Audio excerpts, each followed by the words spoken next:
What's up, everybody? Welcome to the Cyber Monday Show. We have an absolutely awesome show prepared for you, and we're going to get started on all of that after this.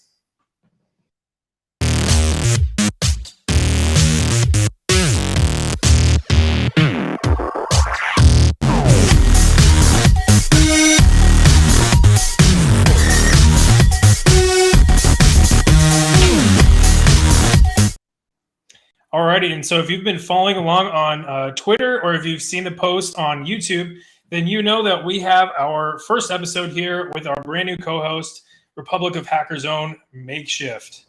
How's it going, good sir? So just wanted to thank you for jumping on, and all of you, you can follow him. His handle is right down below at Makeshift, the A before the E, of course. So thank you for jumping on. I really appreciate it, and I mean, just absolutely stoked with what we got going on here. Hey man, I'm the one that's absolutely blessed. Thank you for presenting me with this opportunity. Oh, hey, absolutely, and we are actually joined by another absolute stud, and you guys might actually know him. We've interviewed him before, ladies and gentlemen. Toby Owolabi.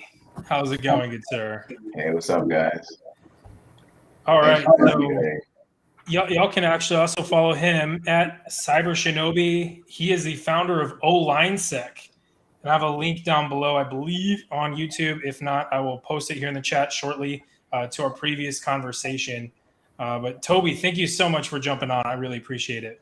No, thank you for having me. Thank you for having me for part 2. Right, this is incredible. Hopefully, we get a part 3 sometime in the future. But thank you, and nice to meet you, Makeshift.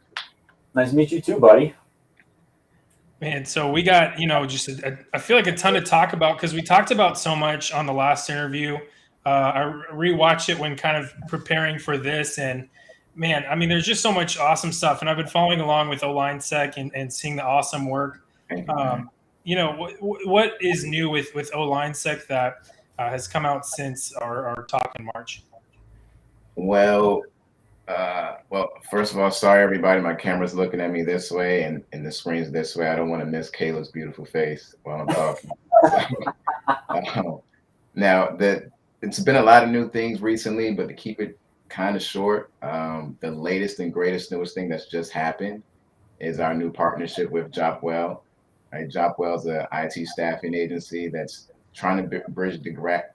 Sorry, tongue twister. They're trying to bridge the gap with minorities and employers that are looking to fill certain needs, especially within IT, cybersecurity, InfoSec, all those fancy other hashtags. But so that's something new. Another one of my favorite things that's just been released probably a month ago now is our incident response course using Splunk. All right, a lot of that took a while to develop. We had a lot of SOC analysts at Deloitte test it out for us, make sure things were ready for people to start putting their money and coins into it. But it's pretty dope. You get to use Splunk to handle. Don't want to give too much secrets out, but you get to use Splunk to handle a malware incident. Also corroborate your findings with other tools outside of Splunk just to make sure you have a true positive. And the best part about it, you're not just going through the course as an analyst, you're understanding Splunk from an engineering perspective. All right, I'm also a Splunk consultant, so I threw in some goodies in there to show people how to get their data into Splunk, how to make the data make sense to incident responders and SOC analysts. And then we learn how to use Splunk as a pretty cool Splunker. Yeah, I mean, man, you mentioned Splunk, and I'm just kind of like, oh, sweet.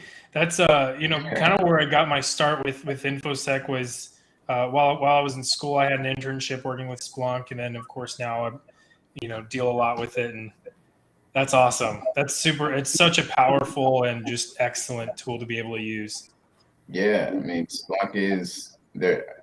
If for the people who aren't familiar, Splunk is a SIM tool. Right, we use it for a lot of reasons. It's not just a security tool, but you're trying to aggregate all the logs that you have in your environment so you can get like a single view or high level perspective of what's going on in your environment. But as someone in IT, information security, it's probably going to be one of your best weapons in your arsenal. Just understanding how it works, how to query data back from it, how to make sense out of it, because not all your logs and events make sense, right? No. But it's definitely my favorite SIM tool. I'm going to be biased, of course, but it's my favorite. Yeah, 100%. No, I mean, I'd probably be the same thing. Again, just the background's there with Splunk. But one of the other things, kind of looking back on our past conversations, was the Cyber Thursday meeting. Are you still doing those? And where can people join in? Yes. Cyber Thursday has definitely taken a run. I'm not the YouTube guy.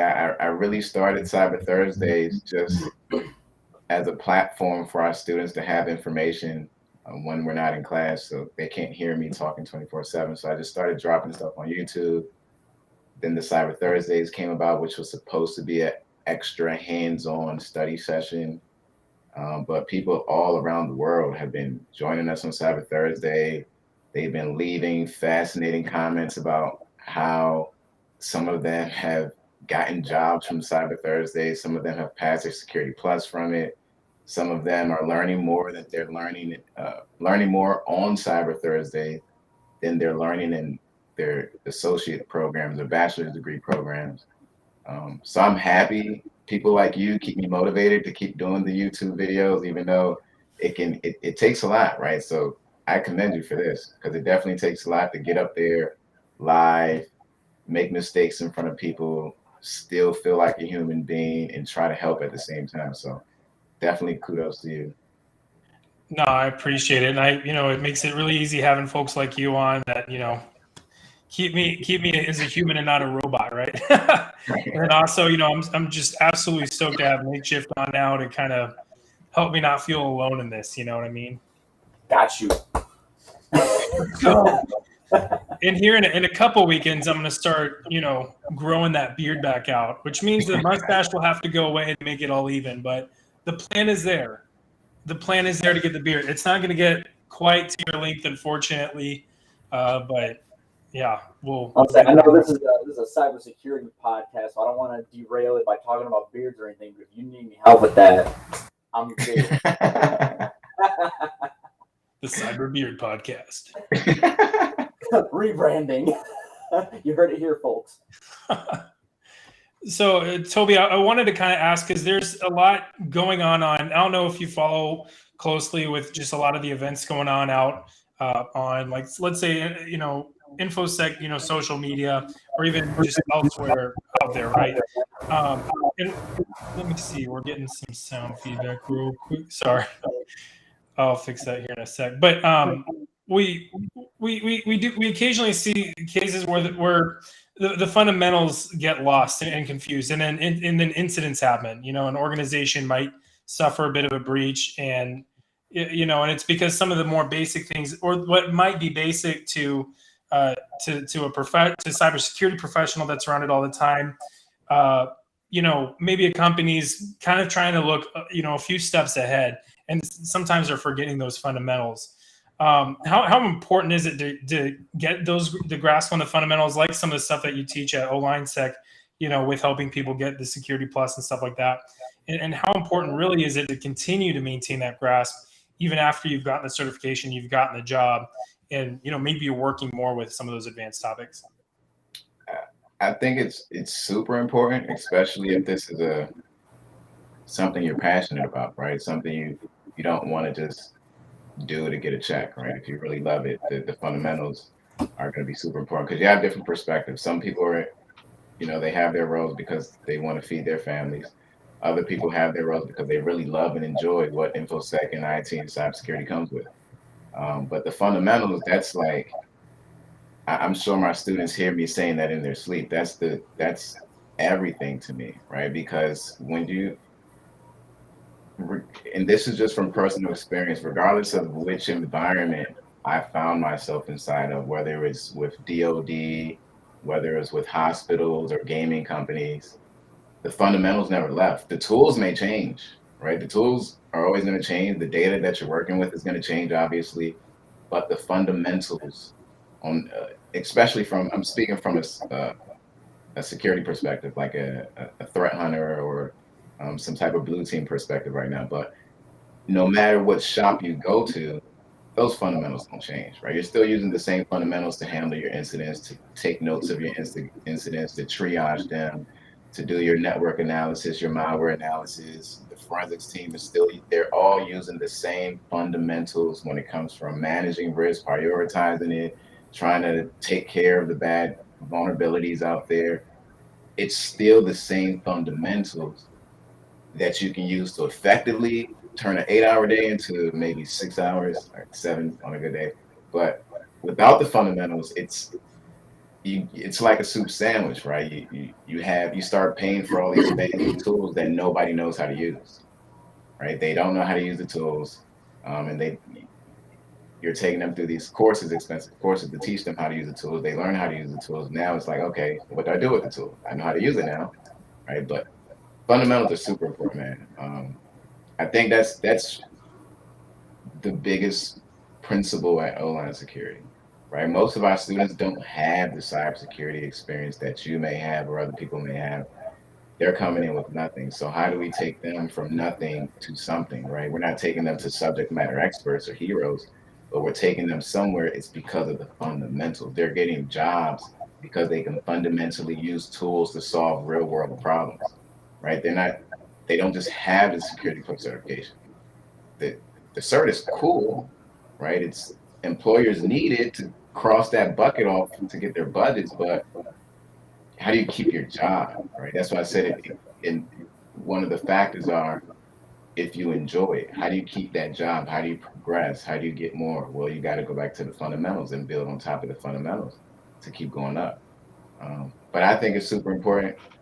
Always, always, always, always, always, always, and not just with security, everything. Right? It's like riding on a bike. Once you learn it, you're not supposed to be able to forget how to ride it, right? So.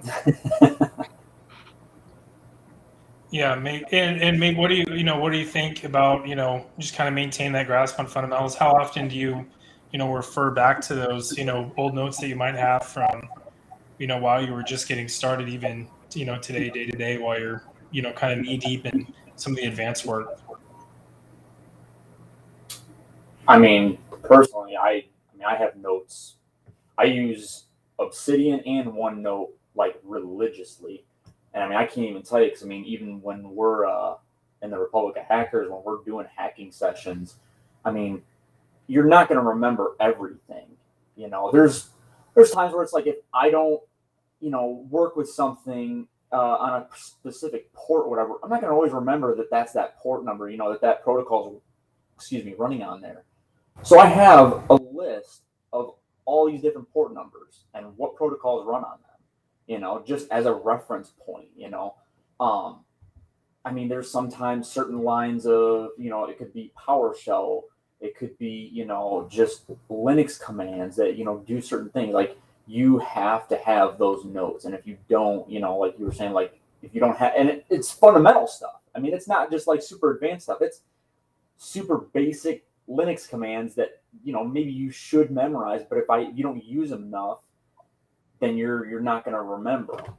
So and even some of the networking stuff, like I even know, even just from being and running our server, we constantly have people that are coming over and asking us. They're like, well, I really want to get into cybersecurity, and we're like, oh, that's fine, like what do you know?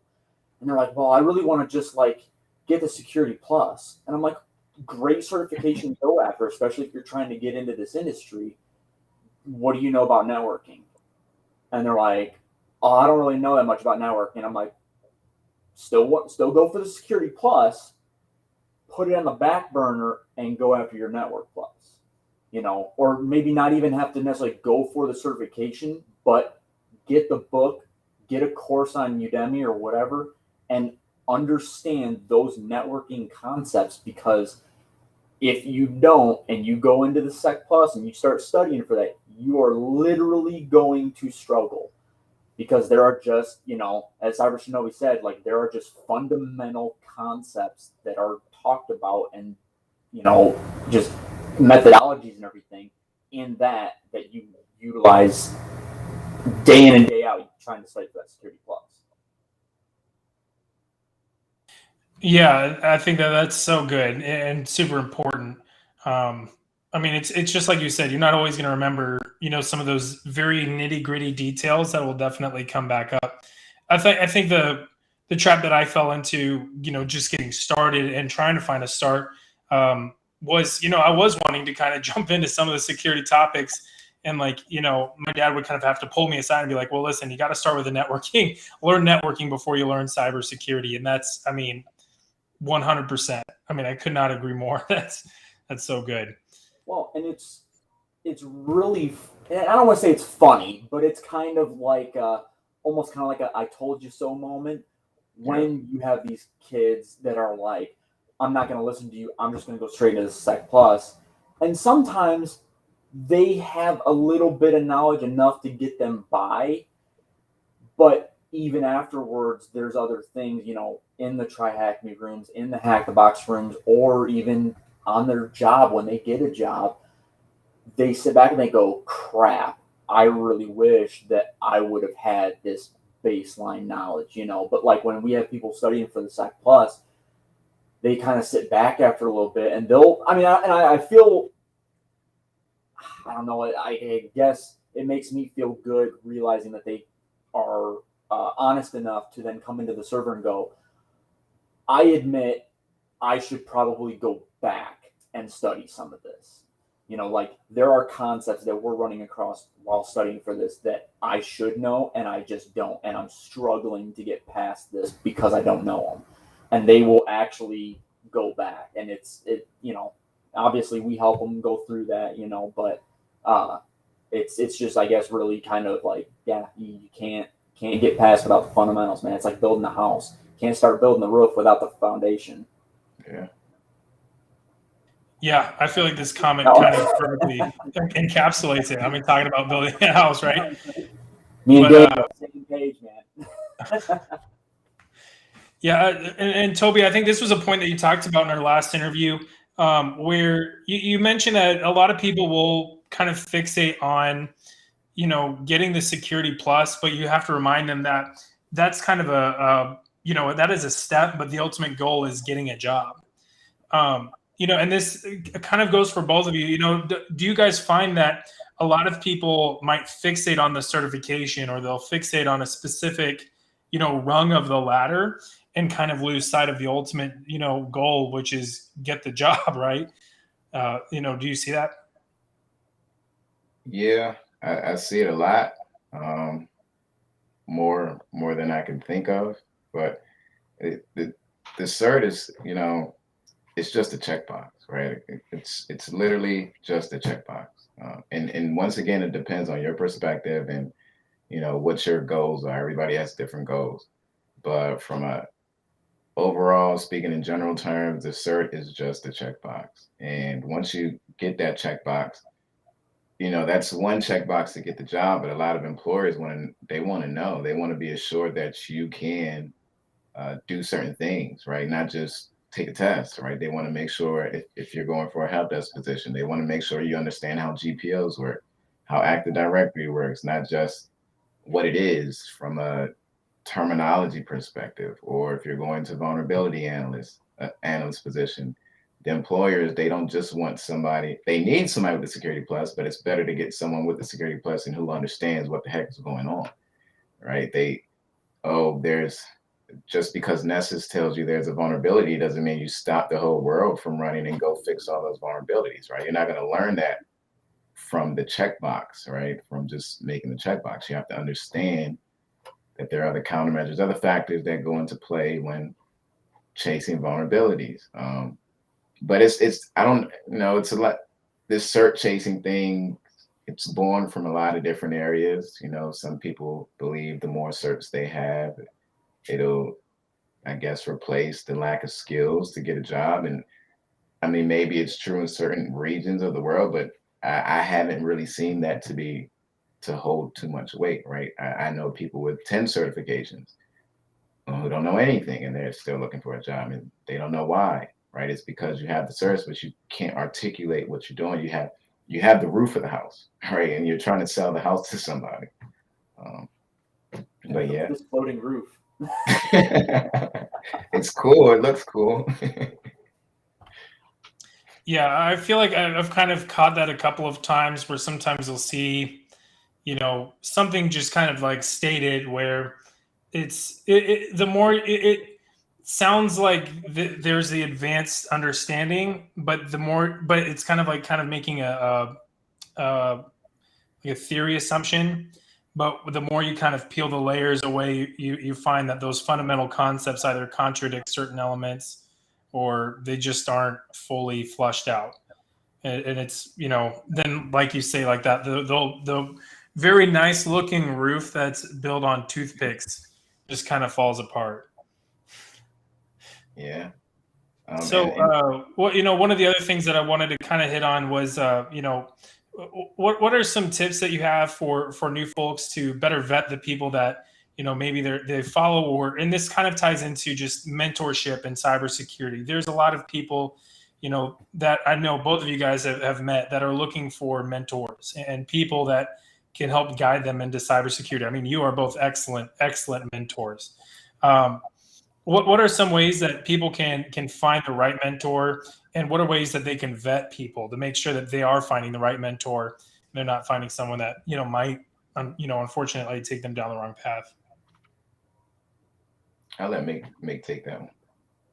I mean, I'm biased, but I always redirect people to the Republic of Hackers server. I mean, we have, God, I think we're a little over 800 people, and so if you have questions on stuff, you're not just like reaching out to one person where you kind of have to gauge like, oh, are they going to be somebody that's good for me, or are they going to be somebody that's bad for me? It's like, you post something in our general chat, you could have 10 people responding back to you, and depending on who details that answer out better to you, that speaks more to you, then you can maybe send them a DM.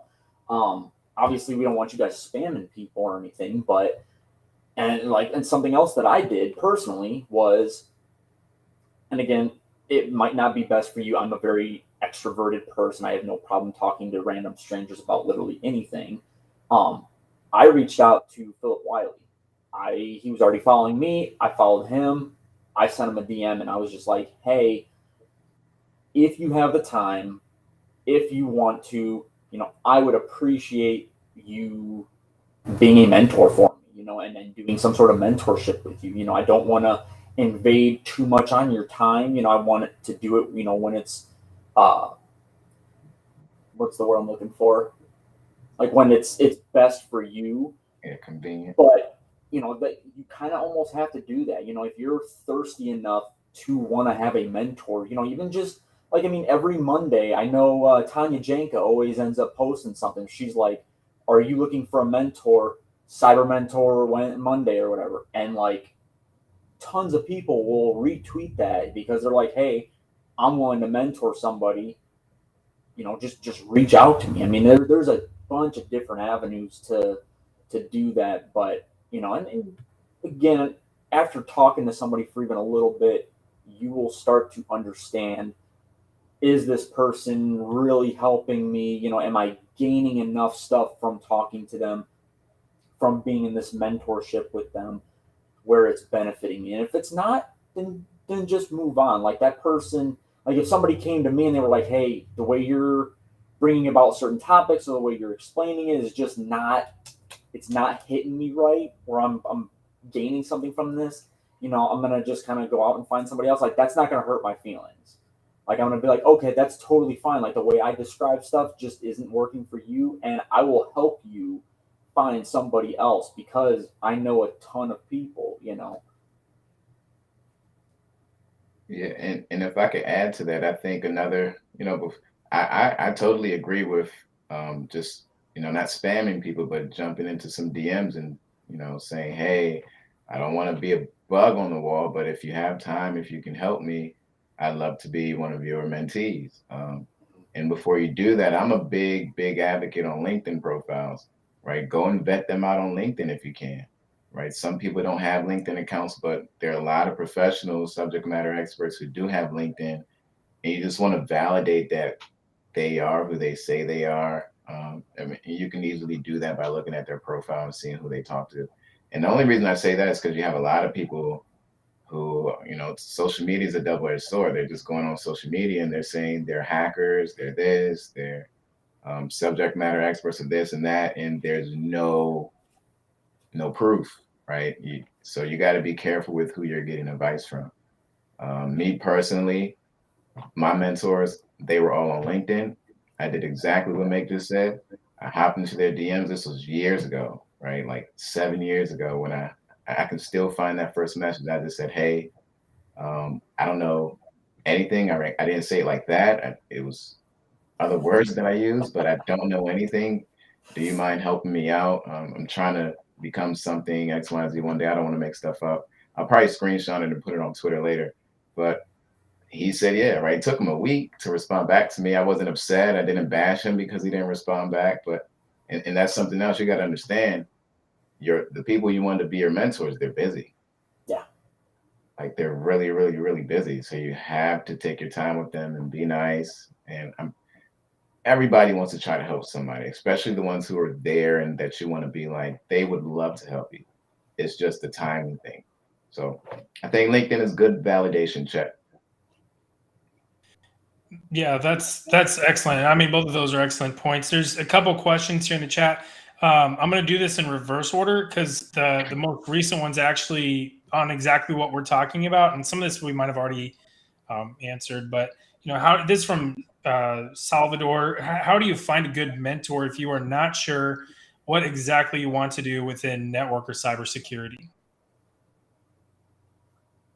Yeah, I mean, you're literally doing everything like that we're saying, because it's like, if say you, I don't know, say you reach out to somebody and you're wanting to go more like the deeper route and it's more blue teaming, and say you reach out to Philip Wiley. Okay, well, Philip Wiley's a pen tester, so he's more on your red team side of things. He might not be the best person to help you alongside your blue teaming pathway, but he has a whole slew of people in his network that I'm sure are not just all red teaming pen testers. Like, there's going to be people that are more blue team, that are more on the incident response and digital forensic side of stuff. He can hook you up with them. So this is kind of where I almost tell people, like, you have to shoot your shot. You have to reach out to people and just go, hey, I'm looking to have somebody help me, and kind of steer me in the right pathway. Would you be able to help me? And if they say, yeah, I can, great. But if they say, no, I'm not going to be able to, hopefully they're, I guess I'll use the word nice enough to be able to direct you towards somebody else that is able to help you. Yeah, I definitely agree. If you don't know what you want to do, you just got to start from somewhere. You won't know until you start doing something, right? Hit up Mr. Wiley, hit up somebody, slide in their DM, shoot your shot, ask them if they can steer you into the right direction. But you gotta shoot your shot at some type of target, though, right? Or else you'll never figure out what you want to do. I found that most of the time, if people that you might see as a mentor, if they don't know the answer, then they'll know where to send you. They'll know, okay, I don't know the answer. Here's where you can go to find the answer. Same thing with a mentor. Like, I don't think I can help you, or I'd be the best resource. Here's someone that I know that might be better for you. So, I mean, I absolutely agree with what both of you guys are saying. Another question that was asked was on certifications, and we talked about this a little bit, and resumes even. I want to tie it in a little bit to that in the last interview, but one of the things that you mentioned was obviously don't lie on your resume, and it sounds kind of like a common sense thing, but unfortunately it happens. And so, what are the dangers of lying about a certification? A lot, man. It's I was gonna say, where do we start? it's a small community, and I've had a lot of students. We've had students come to us who have done that, right? And they've expressed that. And the same thing I tell everyone else: it's, you don't want to blackball yourself, because your certs can get validated, right? If need be. I don't know if a lot of companies are validating it, maybe not. Maybe that's why everybody's talking about it, but they can be. But you don't want to get on a job and say you can, at least I don't want to get on a job telling them I can do X, Y, and Z, and then they put me behind a tool and I look silly, right? And then that's the quick way out the door, and that will be noted, right, on your employment paperwork. So when someone calls to do a background verification or some type of referral check, you can get blackballed in this community even by recruiting companies. So you got to be careful, right? Because recruiting companies share the same data. Well, they can share databases with each other. It's just an export of an Excel sheet. Hey, I have someone over here who doesn't fit our requirement. Maybe he fits your requirement. Oh no, he lied on his certificate last year or on his resume last year. That happens. It happens. Your name. Yeah, I realized I was on mute there for a sec. Yeah, and the XSS threat has like kind of that point exactly. It's like your name goes around when you're found out. That's absolutely it. I mean, not great, not a good thing. Yeah, Meg, do you have something? Yeah, I was gonna say. I mean, it even kind of goes along the lines of, and I'm sure anybody on LinkedIn has had at least one of these because I get them. I get them probably once every single day.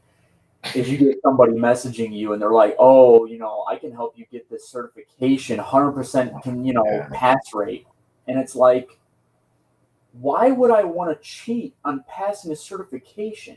Like, even if it's a small one, like even if it's like your A plus and you're going to try to get a help desk job, there are things on there that you need to know. You can't all of a sudden start messing around with a PC and you're working a help desk job and they're like, "Well, I need you to pull out the power supply," and you're just like, "Oh, I don't know what that is." Then they're like, "Well, don't you have your A plus?" Well, yeah. You should know what that is.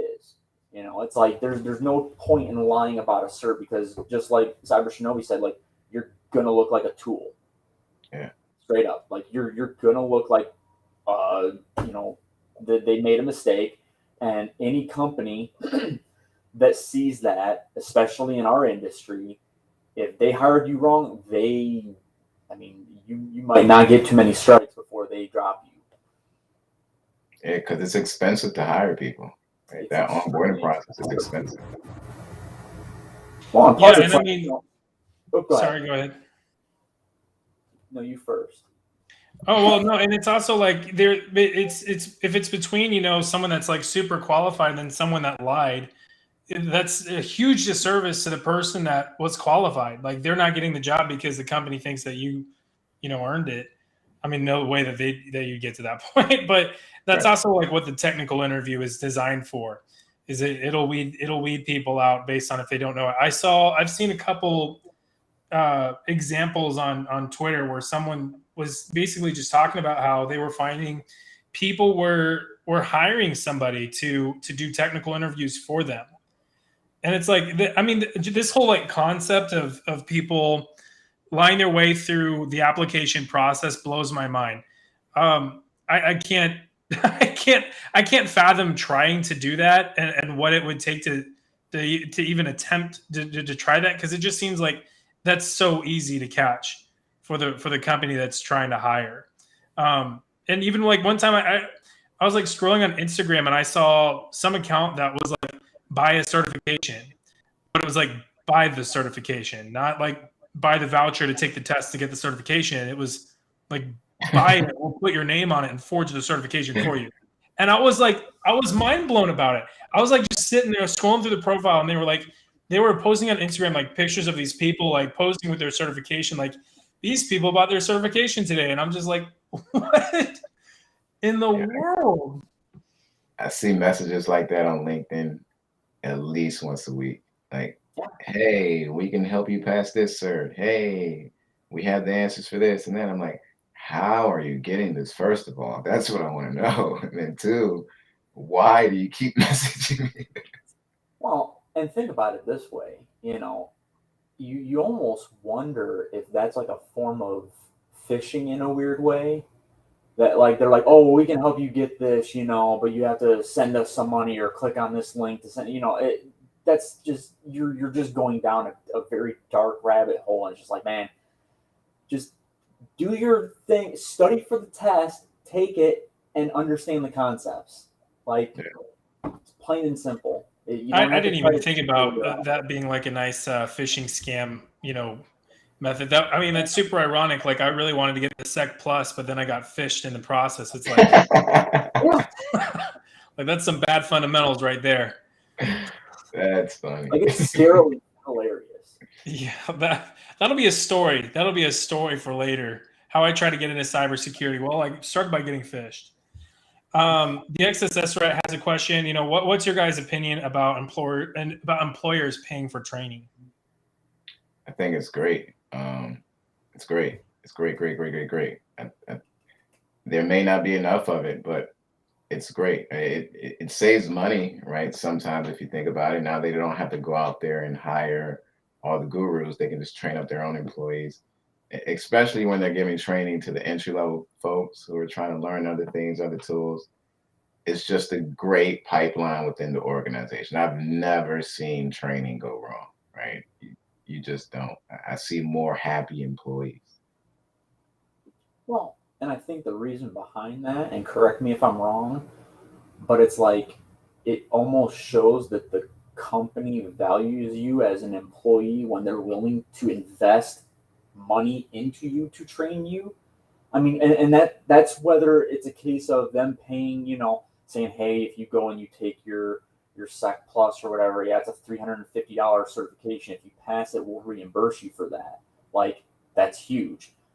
And it falls directly in line with these companies, and the company that I work for included, is they were willing to take a chance on me only having my Security Plus. Like I had done some hacking and everything on the side, but taking a chance on me and willing to just on the job train me.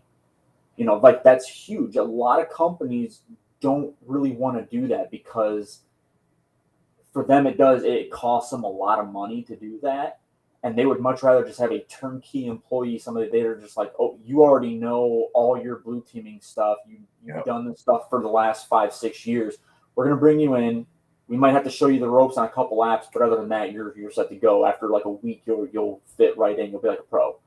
And it's like, man, you can't. That's what's turning a lot of these people away. Yep. Yep. Yep.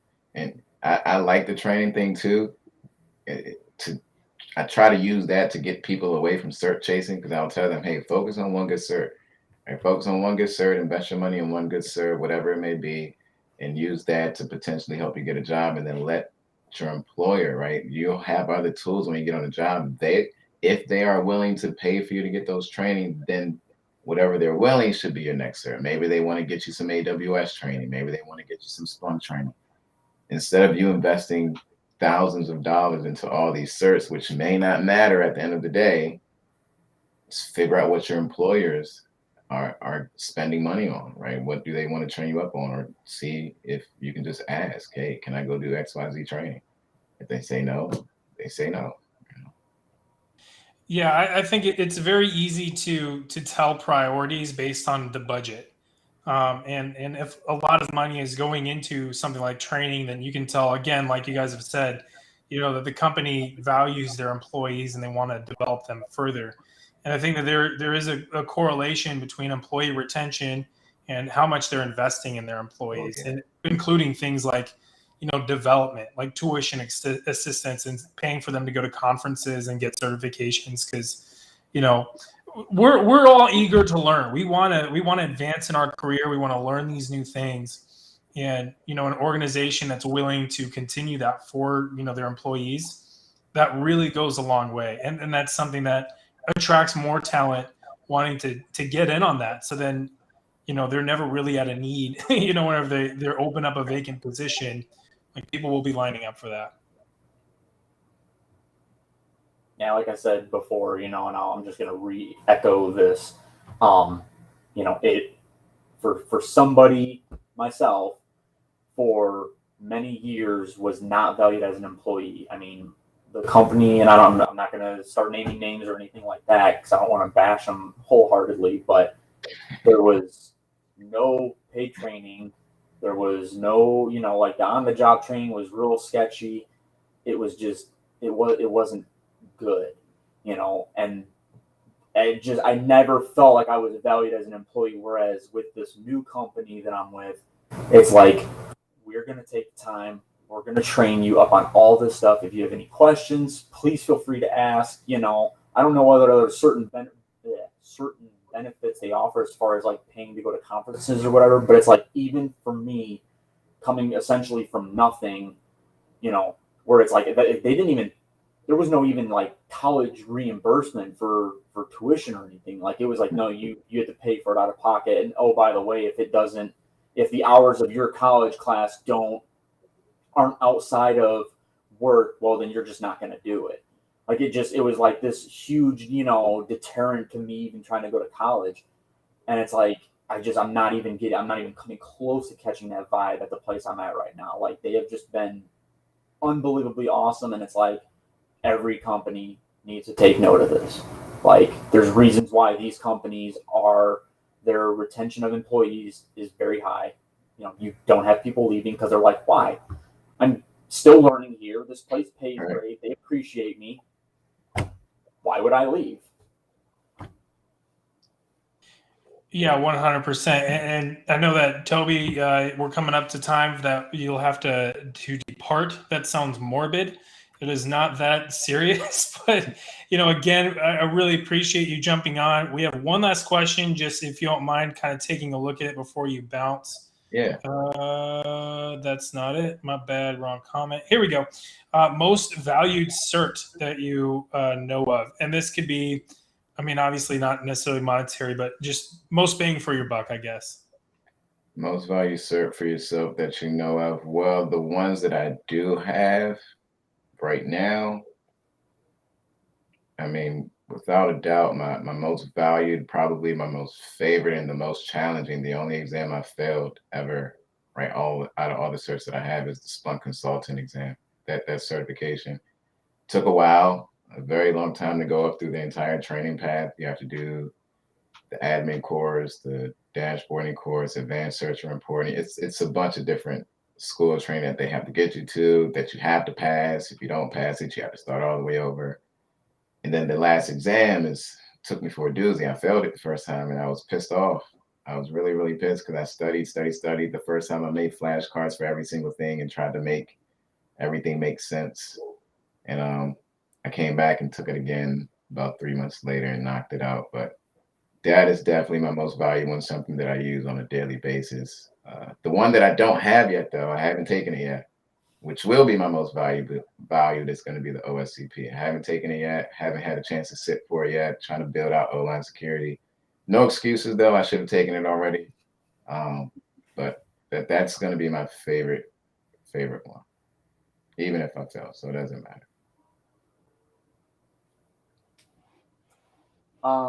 I will say, and it's really the only cert that I have, but I personally feel that it's, depending on anywhere that you get in cybersecurity, it's beneficial, and that's the Security Plus. That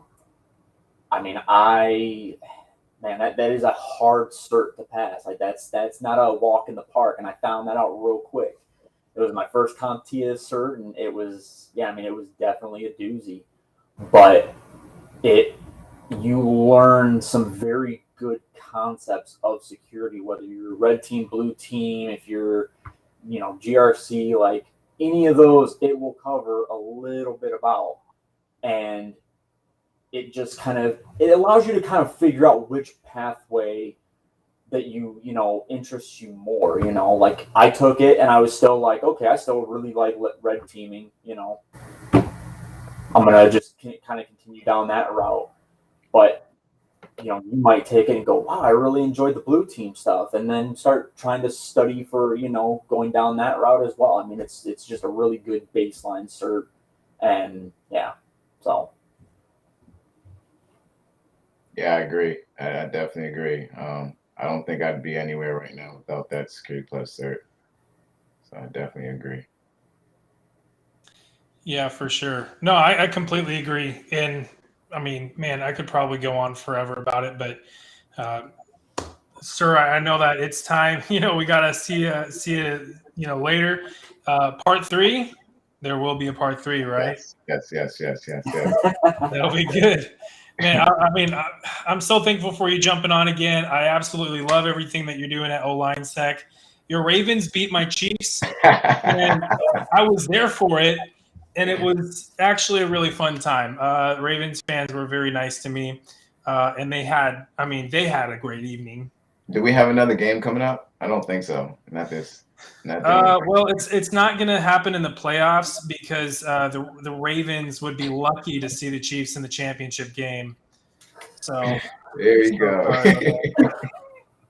But I'll give it to you. All righty. Well, thank you for having me, man. I really do appreciate it. First time was a blast. This time was a blast, and it was cool I definitely got to follow you, Makeshift, on Twitter. I suck at Twitter. Social media period, but I would definitely follow you right after this. Thank you for having me, Caleb. I really appreciate it, man. Awesome. Yeah. Hey, my pleasure. Oh, I hit the mute button. So everybody, you guys can follow him at CyberShinobii and at OLine Sec. But we will continue here.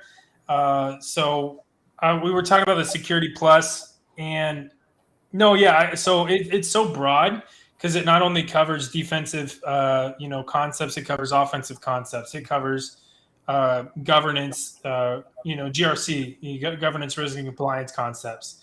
It covers so much, and it builds off of a networking understanding, and it really, it ties into that pretty heavily. And so we were talking about fundamentals at the very beginning. I feel like the Sec Plus really is just, and you mentioned that it was really hard to pass. I made a video about this some time ago, but whenever I took it, I managed to get it on my first try.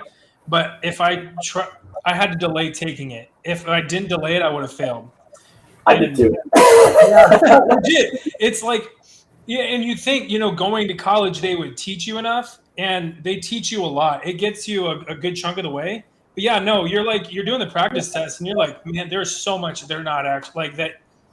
It really is just like a lot of information, and it goes like, granular enough that it requires deeper, practice and investigation. So yeah, I feel like the most bang for your buck, probably the Security Plus, and the good thing that it's cheap. It's very relative to other certs, it's pretty cheap. Base price. Yeah, I always tell people the story, and I use it as a way to motivate people when they're getting ready to take it. Is like I had never taken a CompTIA test before. I don't have my Network Plus. I don't have an A Plus. Security Plus was the first one. I just kind of, and I did it kind of like I did in high school, where I was like, oh, okay, I'll study for a little bit here and there, and thought I was just going to kind of BS my way through it, and started taking some of these practice tests and realized real quick, I need to study more. And I had a specific date that I was going to take it, and I was like, I'm not ready for it. And I'm not going to blow $350, even though it's a very entry-level price for these certifications. Like, I'm not going to blow that money because I didn't study for it. Not when I have an entire year from the point you purchased the voucher to take it. So I said, because I had a buddy of mine on our server named Josh, and he just was sending me some freaking some practice tests. He's like, here, just take this, see how you do. I have the answers. We'll test you it later. Great. Took them, bombed every single one. And I'm like, all right, enough playing around. I want this cert. I'm going to schedule it 2 weeks out. And I'm going to every single night spend 2 to 3 hours studying, even on the weekends, even on nights where if I got to be up till 12, 1 o'clock in the morning studying for the cert, I'm going to do it. And I did it, and I passed the Sec Plus on my first try. Barely, but I passed it. Yeah, and that's really what it takes. And that's one of the things that I talked about in that video was, don't be disappointed to push it back, but do use that as motivation to dig in. I can be very hard on myself if maybe if I fail at something, or if I feel like I failed at something. But there's some level of personal grace that goes along with it. But on the other side is use that as motivation to really continue it and push into it. We have a question here that's related. Is after the A plus, should you get the Net Plus or Sec Plus? I mean, I honestly, I would go for the Net Plus if that's, if you want to continue going more into heavier stuff, because the A plus is really just, it gives you, it's almost kind of like the Sec Plus for literally everything. Like, it gives you a very baseline for networking. It gives you a very baseline for just a very, very, very broad security. Like, they don't cover hardly anything on it, but it gets you just enough to then get a help desk job. And then, if you want to do something outside of help desk, that's when you get your Network Plus. That's going to start covering more of like, like being a network engineer, sysadmin, like something that is going to pay a little bit more because it requires more experience for that position. And then, yeah, if York Yard is looking to get into security, then obviously the Sec Plus would be the next one. But yeah, it generally goes in the A plus, Net Plus, and then Sec Plus order. Yeah, 100%. And I mean, truthfully, I never actually got the A plus or Net Plus. Again, the certifications are really just a certification of knowledge, not necessarily like you must have this piece of paper to survive. They might even help with, HR. I mean, most of the time they will help with HR quite a bit. But, it's not necessarily like you don't know something until you have that piece of paper. Like, you can know something and not have the paper. Oh yeah, I mean, I always tell people this too. Like, the only reason I went and got the Security Plus was just to get past the HR, what we call it, an HR firewall, because that's essentially what that is. It's like they have stuff that they know they're looking for, and having that just makes you look that much better in their eyes. I can guarantee you, if I didn't have the Security Plus, I would still be working in help desk, hating my life. Yeah, that HR firewall is for real. Oh. And I think that's something that maybe is a topic that we should talk about a little bit more, just openly on like InfoSec Twitter or whatever, but maybe even on this channel, to be honest, is how to navigate that. Because if you're just wanting to break into cybersecurity, that HR firewall can be a formidable opponent if you don't have the correct tools. And unfortunately, those tools can occasionally be pretty expensive. Like, a lot of bigger companies will require like a bachelor's degree for some positions. Even though, I mean, I know there are some positions that I'm qualified for on paper that I'm not qualified for, practically speaking. But because I have a bachelor's degree, I could get past the HR firewall. And likewise, there are people that don't have a bachelor's degree that are very qualified for the position, that unfortunately, for whatever reason, the HR firewall just seems to not let people get through. Yeah, I mean, how many times do you see it on Twitter all the time? I can guarantee you, if I ask the question right now, your chat would literally light up. Is how many times on a job posting do you see stuff for entry level, and then almost they're like, oh, 3 to 5 years of experience? That's not entry level. Or require a CISSP. Okay, that's not entry level either. Oh, bachelor's degree and all this other. Okay, stop. Like, I mean, I've even seen people asking for internships, asking for 2 to 3 years of experience. Like, bro, if I have 2 to 3 years of experience, I'm not looking for an internship.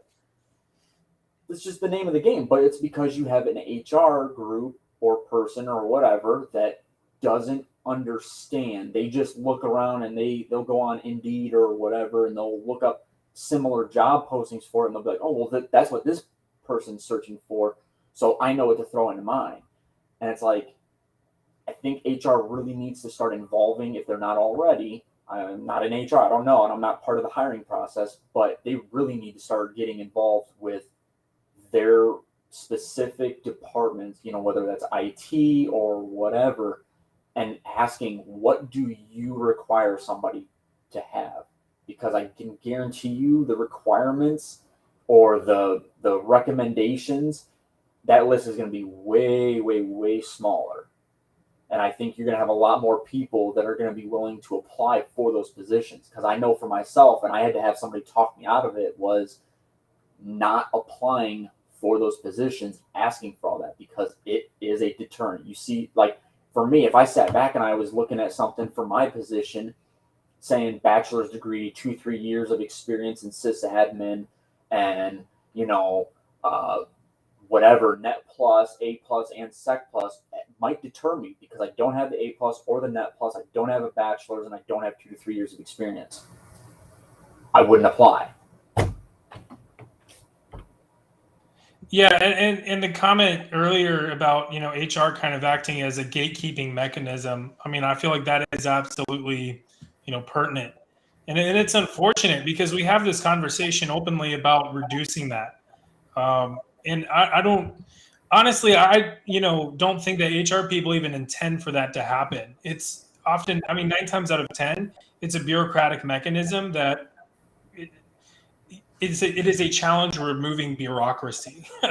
I feel like sometimes, and that's, I don't know how to. I mean, that's like an internal conversation most of the time. Is how can each organization themselves tear that apart more or less. Well, and I think too, I think for some HR, I think it is kind of just like they don't really realize what they're doing. But I think for some HR, they do. I think what they're trying to do is they're like, we're just trying to weed out all of the people that we don't feel are qualified for this particular position. Because again, a lot of companies are looking for that turnkey employee, whereas it's like, for my company, I mean, if you look at their job their job requirements for that position that I'm in, I didn't even hit probably 25% of it.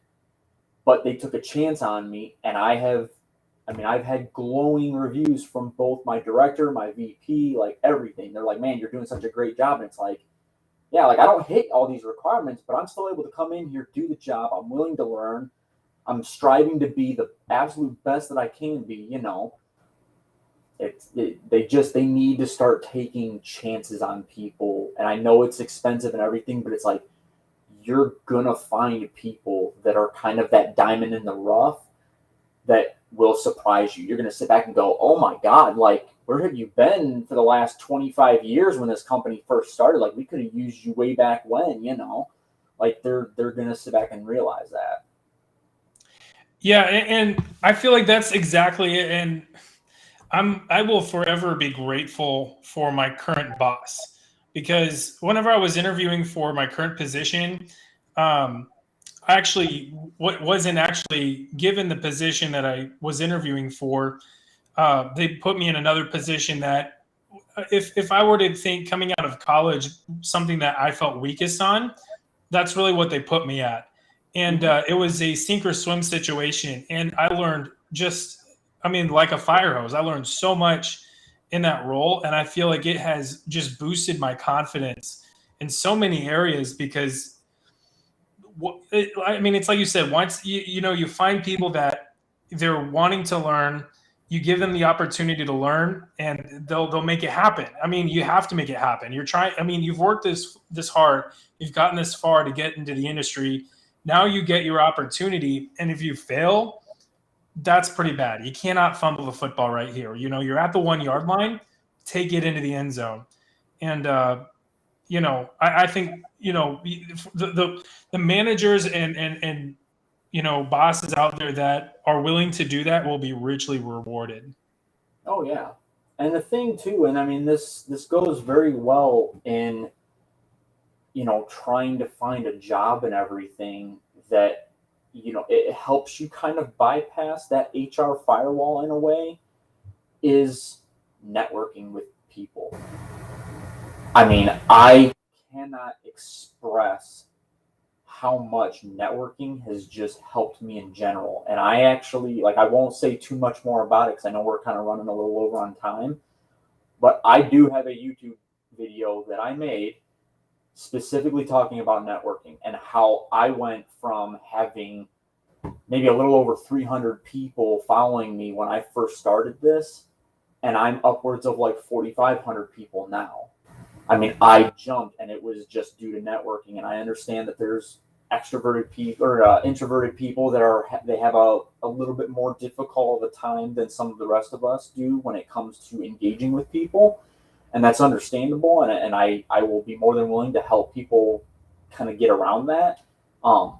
And by the way, too, anybody watching this, you guys are more than welcome to reach out to me. My DMs are always open on Discord, Twitter, whatever. If you have any questions in regarding to networking, I literally, like, I'm almost to a point now where I want to start having like convention talks on networking, because I think it is a skill that is kind of desperately needed in this industry, because people are sitting back, like we were talking tonight, like they're trying to pass all these certifications to get past this HR firewall. And it's like, that's a great one.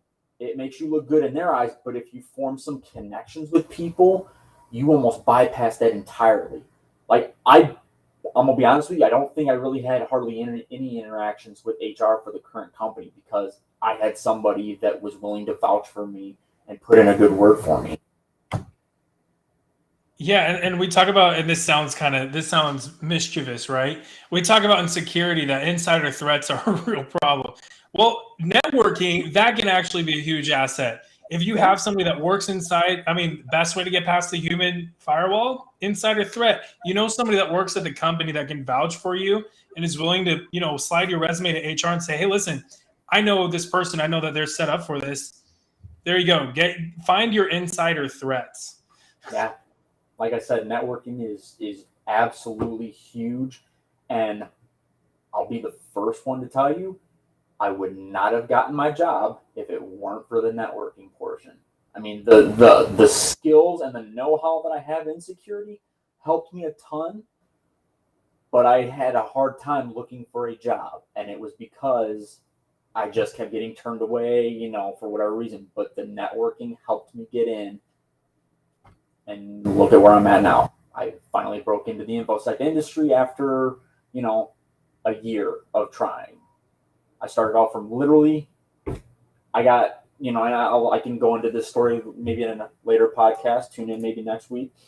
But I went from, like, literally it took me a year from deciding that I wanted to get into InfoSec to getting into InfoSec. Sorry, you caught me like typing a message real quick, and then I was on the mute button. It happened. Yeah, we do have one more question here, but I do kind of want to hit on networking just a little bit more because it is so important. What are some tips that you have for folks that are trying to get in? I mean, like you said, you built that network out. Three's kind of a lot, but just off the top of your head, and we can come back to this later and talk more about it.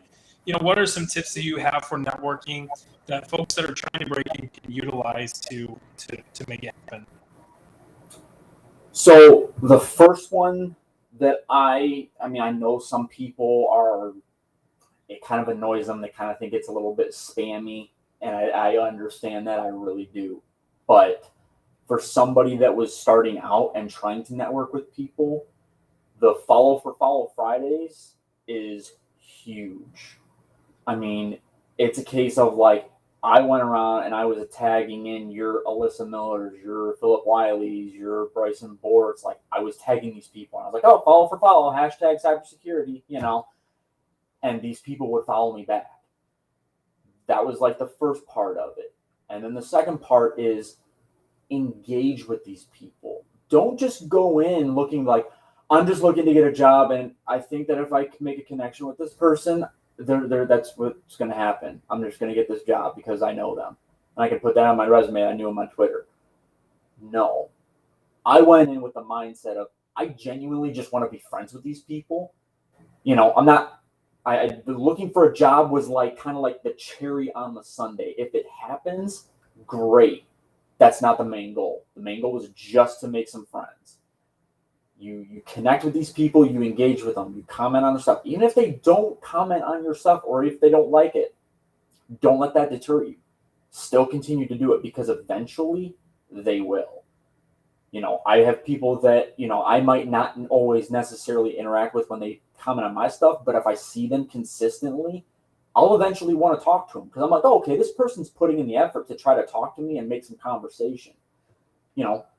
And then the third one is, if they have content, share it. Because one, you have a network of people that might not be connected with them. They're not going to see that. So you're doing them a favor by sharing their content, and you're helping out others in the same vein. So it's like, it's almost like you're grabbing stuff from them, you're sharing it, you're helping out other people. You don't know who that post could help. It might get somebody going, huh, Alyssa Miller posted this. Oh, I wonder what else Alyssa Miller would post. Then you go to her page and you're like, oh shit, okay, there's some other stuff on here that I could really benefit from, you know. That's just how that works.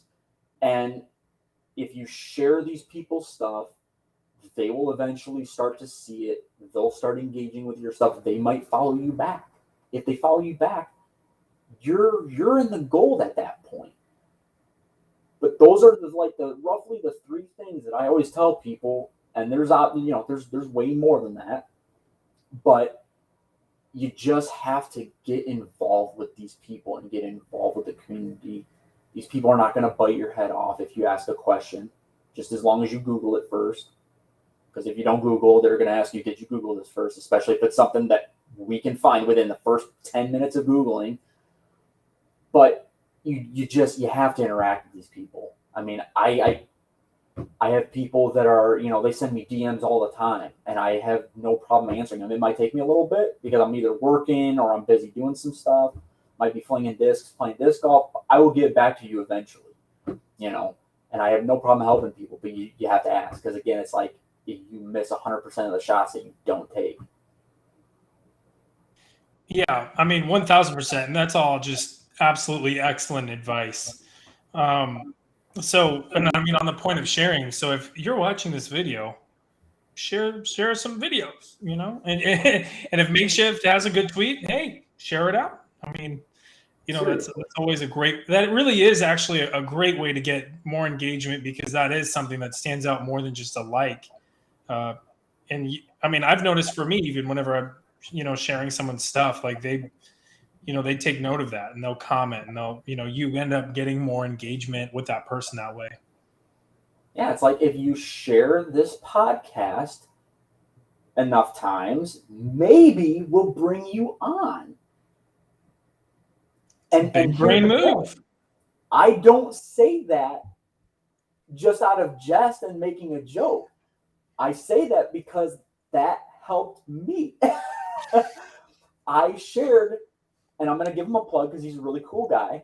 And I believe you did an interview with him not too long ago.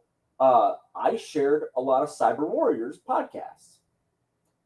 I eventually got asked to jump in on his podcast, which helped me network with a bunch of other people. And it just kind of went down from there. Wouldn't have happened if I wouldn't have shared the stuff. Social media really can be kind of one of those wild things, because it can be a real negative whenever not kept in check, but it can be a tremendous positive. I mean, there are just fantastic networking opportunities, even on Twitter. There are just some excellent folks on there. And, you know, again, like, you might get job opportunities out of it. It really can be one of those things that, when utilized correctly and effectively, yeah, exactly. And you're a perfect example of that on how that can work. We got one more question. I know that this show has been nicknamed by I don't want to get the handle wrong. I think it's the Hippo Cricket on Twitter, as the Monday Night Football pregame show. And I know that some folks are wanting to get to that, but we got one question that I'm really interested to get your opinion on, is how do you cope with information overload? I know that you talked about Obsidian. I love Obsidian. I've been using Obsidian for some of my personal notes. And if you guys don't know what that is, let me know, especially if you'd like a video on it. Believe it or not, I made a video, but just for some like people like in a private setting. but it is such a phenomenal note-taking platform. It's a relational note-taking platform. We can talk more about it, but anyway, just to get at the question, how do you deal with information overload? I mean, to be honest, I know we talked about taking notes, but another big thing is, don't be afraid to ask questions. If there's a lot of information being thrown at you, that person probably giving you all that information, like if they're training you for a job, they're aware of the fact that I'm literally feeding you from this fire hose and I'm just straight blasting all this water into your face. You're not going to understand or comprehend or be able to retain hardly any of this. Do not be afraid to ask questions. Take notes, ask questions. And a big thing that I always try to tell people is try to pay attention. Like if you're on like a, obviously I know a lot of us are probably working from home, so we're not actually able to sit across the table from somebody as they're training us or whatever, but like make sure you are really, really focused in on listening to them and being able to comprehend what they're saying. Because sometimes if you're too focused on like trying to remember everything that they're telling you instead of like focusing on exactly what it is that they're saying at that point in time, it might seem like it's overwhelming. And another thing too, and I mean this kind of goes more like with studying. If you're studying, and I did this a lot with the Sec Plus, and I know a lot of people said that this helped them as well. If you're studying for the Sec Plus and it's a big exam, take breaks. Do not think that by taking a break, you're like setting yourself back. You're like, oh, if I take a break now, I can't go out and have a barbecue with my friends this Friday because, I took this break. It was 15 minutes. No, you have to take that break. If you study, you read a chapter, okay, take an hour, take 2 hours, let your brain retain that information before you start bringing other concepts in. I mean, I can't express that hard enough because if you do, you're going to deal with information overload and it's going to be self-inflicted at that point because you're like, well, I had to pass it by this date. No, you have a year. Set it back if you have to, but make sure you're taking breaks because if you don't, you're just going to drive yourself into the dirt and then you're not going to remember stuff and you're going to go, well, why don't I remember this? Well, it's because you weren't letting your brain soak that information up, Yeah, I mean, burnout really is it's not good.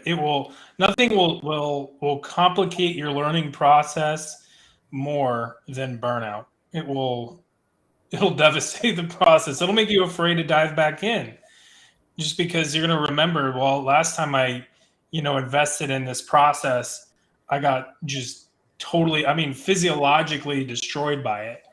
And, absolutely take breaks 100%. Well, and even going real quick into like burnout, again, this is a topic that we could spend 2 hours talking about. I am still currently suffering from burnout. I don't talk about it a whole lot because it's kind of something that I know that I'm dealing with and I'm trying my best to kind of cope with it. But because I didn't take the Security Plus certification seriously enough, and then I spent 2 to 3 hours every single night after work studying for it for 2 weeks, took it, didn't really get a whole lot of time to kind of chill and relax after that because roughly 2 months after, I got my job. And then I'm trying to learn everything that's involved with getting a new job and then having to put in my 2 weeks notice. And it was so much that it's like, I haven't spent time really hacking or doing anything in the last 4 months because I just haven't been mentally there. And every time I think about studying, I'm just kind of like, I'm just not there yet mentally, and that it is a serious, serious thing. And yeah, I mean, you have to take breaks, be kind of smart, if you're studying for something like that, ask somebody like, hey, how did you study for it? Or what would you recommend is the best way to go about studying for this so that I don't experience burnout? And don't think that you won't, because you will. It'll happen. It's just reach out to people, find out what they did, how, how they overcame it or whatever, you know. Yeah, 100%. And I mean, that I think we should do, talk about burnout, because it really, like you said, we all have lives, we all have families, we all have things outside of work that we're trying to do, and that really piles up, and over time it doesn't stop. And so if you're not making that time to make it stop, it'll wear down very quickly on Oh you, yeah. and it's a bad deal. Um, well, that's a negative note to leave this on. So, leaving it on a positive note, I know you mentioned earlier that you did, streaming on games. What is your favorite game? And if you were to do another stream, but you could only do streaming on 3 games, what would you do it on? Oh man. Well, one of my favorite games that I used to play a lot of was Rocket League, and I recently got so upset at that game that I uninstalled it, and I have not played it for over a week now. Um, but if I had to go back to streaming a game, it would probably be either Call of Duty. I'm a big Call of Duty person. I love the competitive aspect. Go Chicago Optic. Um, I really like Halo. If you didn't know, there's a little bit of a pattern going here with the first-person shooters. Um, and then yeah, I would end up probably going back to Rocket League. Those are just they're fantastic games, and being as busy as I am, you know, and for maybe other people that don't play games, it's really neat because for like Rocket League, like you can go in, play for 5 minutes, and then jump off. There's no like progress or anything. You're not like, oh, I gotta pause this and then go back in. No, now I'm, it's like whatever. No, it's just soccer. Yeah, I feel that. That's a good selection. That's a good selection. I feel like I have some games that, like, they're very immersive, Mhm. and some of them, like, there's one game called Squad, which it's not a game. Let's just say it's not a game to play if you're stressed out and you're burnt out. It will raise your anxiety level by 50 very quickly, and it would make for some interesting streaming, but it's stressful whenever you're on the controls. That's for sure. Have you tried playing New World yet? I have not. I've been seeing a lot of people talking about it. Is that like a fantasy setting? What kind of game is that? Yeah, so it's supposed to be kind of like Pirates, I guess. Like it has a very piratey theme to it, but it is just one of those games that is this giant, what they call an MMORPG or massive multiplayer online role playing game. And you got to sink some time into it. I already have friends that have sunk almost 100 hours into it. I'm sitting back at like 10, and it's daunting to me. That's why I have a hard time jumping in and playing it, because it's like you don't just go in there and play it for 5 minutes because you don't accomplish anything. You have to go in there and spend like 2 hours a session to really feel like you did something, and it's hard. Yeah, I feel that. And there's like, I feel like some open world, like sandbox games that you can kind of pick up and put down more or less. Obviously, like some of the missions might go a bit long, but those are fun to kind of cycle in and out. There's like a game called Madden. I love to play that, but some of the online matches, they might go for like 40, 50 minutes. So that's a bit Really? more of a time investment. Um, and then I guess like squad, those matches go for like an hour, hour and a half. But again, those are they're an emotional commitment as much as they are a time commitment.